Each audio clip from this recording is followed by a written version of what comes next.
Apostle Luke tells us two interesting stories that happen at the same time, one after the other, that are linked to the city of Jericho. Both main figures of his stories and these miracles that Jesus did had a burning desire to see Jesus. The first man couldn't see Jesus because he was blind. This is the first story. He was begging by the roadside. And when he was informed about the coming of Jesus, he used the one tool he had, and he used it very well. It was his voice. And he cried with persistence. The second person is Zacchaeus. Zacchaeus could not see Jesus because he was short, and the crowds were somehow between him and Jesus. So he became creative and he climbed a tree and he was able to see Jesus. The image of the blind man begging is a symbolic.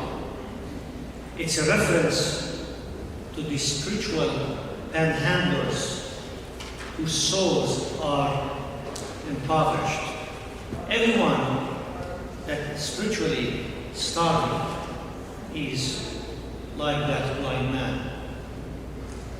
We pray in the Lord's Prayer, give us this day our daily bread, feed our souls. That's basically what it says. Instead of asking for their essential food, some of or most of the panhandlers, the spiritually starving people, they seek help from men.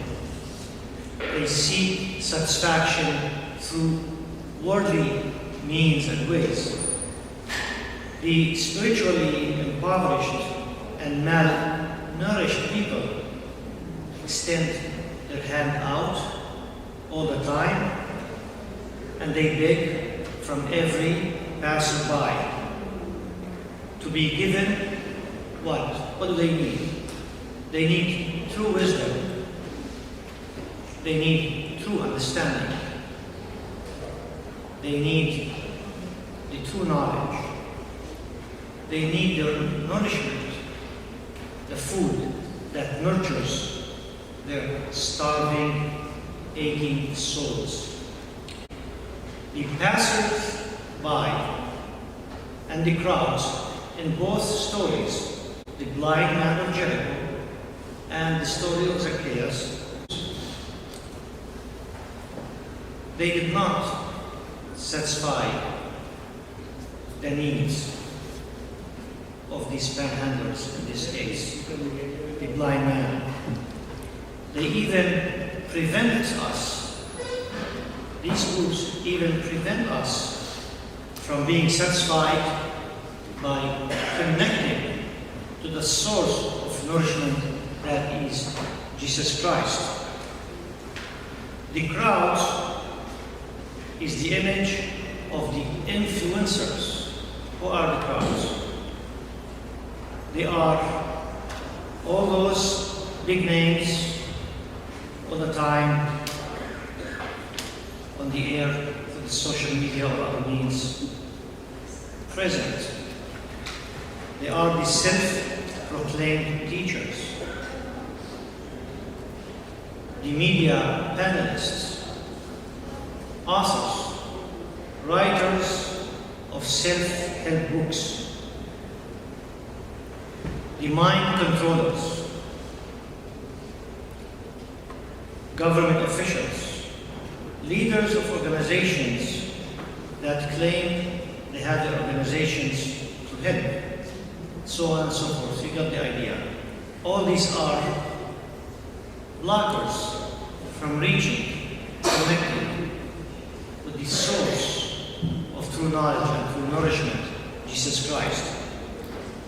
However, the two exemplary figures that Apostle Luke tells us about the blind man and later Zacchaeus,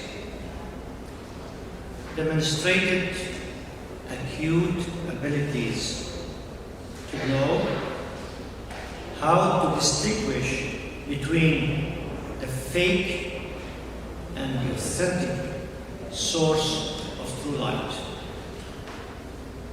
Jesus is the true light because Jesus is the very true, the only true source of life. Apostle John says in his gospel, the life was in him. The life was the light of the world. Η ζωή εν αυτό είναι ζωή. Και η ζωή είναι το φως των ανθρώπων.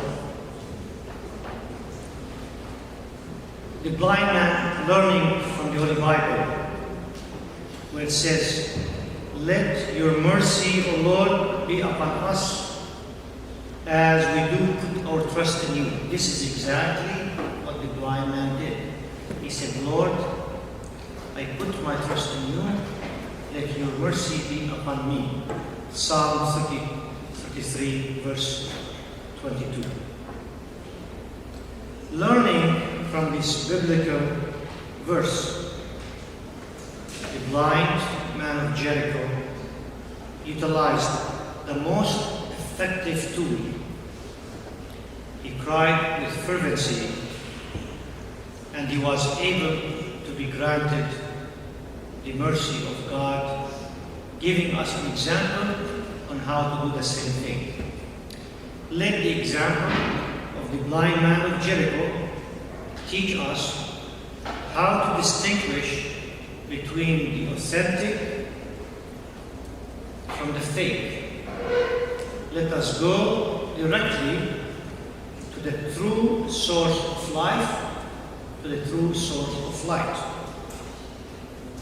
Let us learn how not to allow any obstacle to come in between so that our essential needs can be satisfied. Let us say from the depth of our souls, Jesus, Son of David, have mercy on me, like the blind man. Luke chapter 18, verse 39. And Jesus will say to us, what do you want me to do for you? And we will say, Lord, let us receive our sight. Let our spiritual eyes be opened so we can see. And Jesus will say to us, receive your sight. Your faith has made you well.